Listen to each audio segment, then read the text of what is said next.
Hi, I'm Miss Gordon, and today I'm going to read you the story The Sorcerer's Apprentice, which is originally by Johann Wolfgang von Goethe, which is retold today by Cyril Bavis and illustrated by Fabio Gambino. A sorcerer is like a wizard. It's somebody who performs magic and spells. An apprentice is somebody who works under somebody else to learn about the position and one day become it.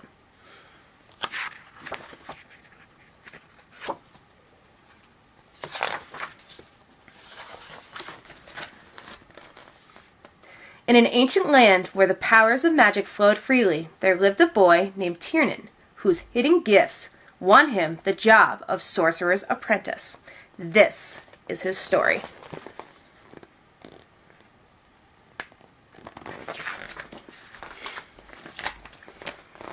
It started when the sorcerer saw Tiernan collecting honey from a beehive. Other children had tried to get the honey, only to run from the bees covered in stings. With Tiernan, it was different. When Tiernan approached the hive, he began to hum a simple tune. The bees grew calm and allowed him to pass unharmed. Seeing this, the sorcerer knew that he had found his apprentice.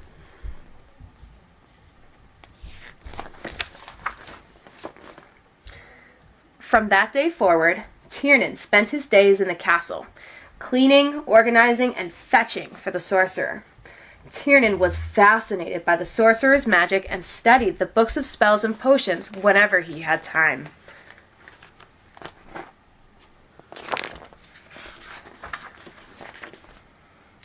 Nothing made Tiernan happier than having that time, so he was overjoyed the day the sorcerer planned to leave him alone for the first time.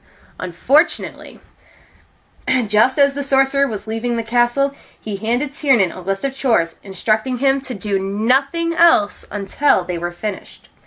Tiernan glumly reviewed the list, realizing it would take all day.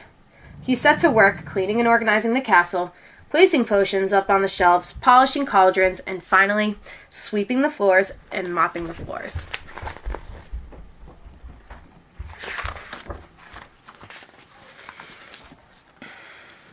As he was beginning the mopping, Tiernan looked out at the sun sinking lower in the sky, wishing he could find time to study sorcery.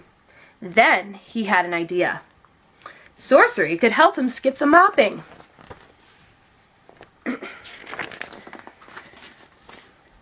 Tiernan dove for the books, looking for the spell that would do the trick. As time passed, he began to despair. Not only was he unable to find the right spell, but he no longer had time to mop the floors himself. The sorcerer will be very disappointed, he thought. That's when Tiernan spotted a scroll on top of the shelves. Climbing on a chair, Tiernan could just reach the scroll marked The Ultimate Power. This has potential, he thought.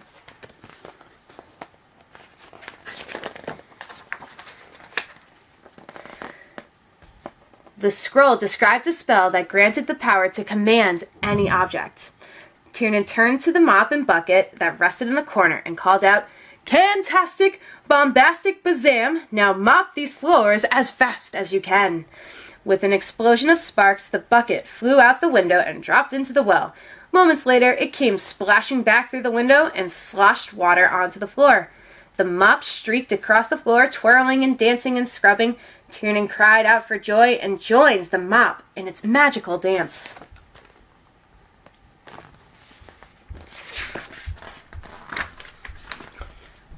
That joy was short-lived. The bucket was not stopping. Over and over it streaked from the window, dumping more and more water onto the floor.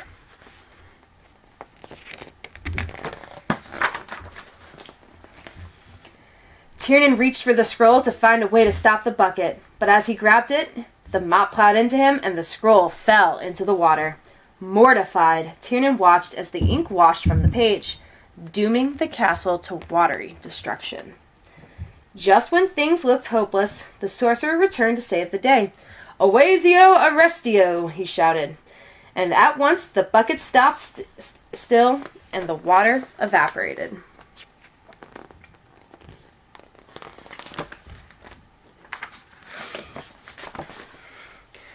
Tiernan stood stivering. He was relieved, but still scared. He was on the verge of crying when a small grin appeared at the corner of the sorcerer's mouth, and then the grin turned into laughter. "My young apprentice," began the sorcerer, "I chose you because you possess courage and creativity. These traits helped get you into trouble today, but it is these same traits that will one day make you the great sorcerer you are to become. Never lose that courage. But no more sorcery today, please." The end.